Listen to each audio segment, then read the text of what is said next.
मां संत कंवरराम जी थोड़े में एंड चई अचां।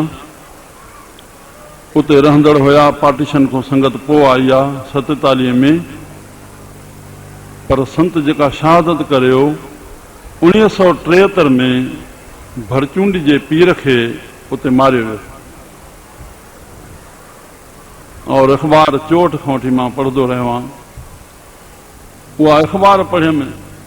अॻ में असां सिंध में ॿुधंदासीं त पीर पागारे जी 9 लख मुरीदी आहे घुर, बसि वधि में वधि इन जी ॿुधण में ईंदी। बाक़ी जेके बि पीर हुया जंहिंजी मुरीदी जेतिरी हुजे इन में कोई वास्तो कोन हो इन ॻाल्हि जे रखण जो, हे आम ॿुधण में ईंदी हुई।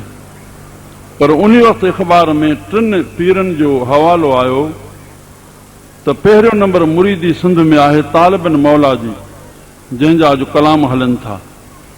फ़क़ीर मां पीर थियणु सवलो, पर पीर मां फ़क़ीर थियणु ॾुखियो आहे।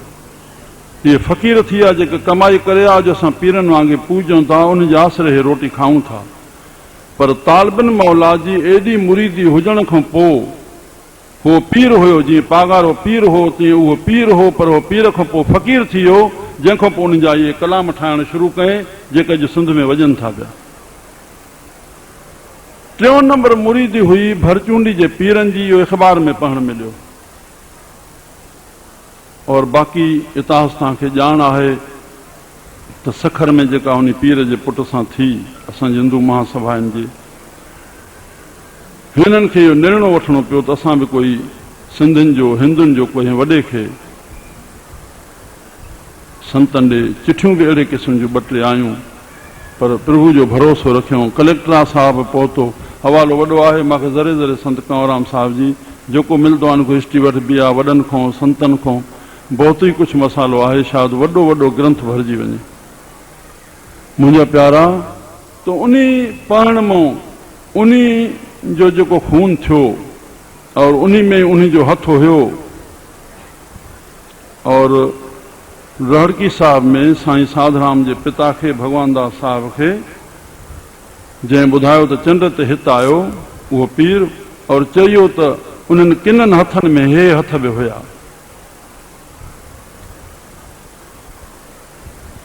उहो सिर त न लधो, पर उन धड़ जे लाइ बि सखर ज़िले खां वठी जेके बि वाह हुया, हिते नहरी सॾिबियूं उते वाह, उहे सभु वाह बंदि कराया विया। कंहिंमें उन जो धड़ न लधो, सिर काॾे वियो ख़ुदा थो ॼाणे।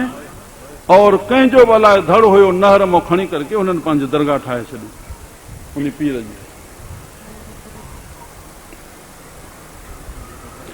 त इहो अखर पढ़ण खां पोइ हिननि जेको निर्णय वरितो त असां हीअं कंदासीं।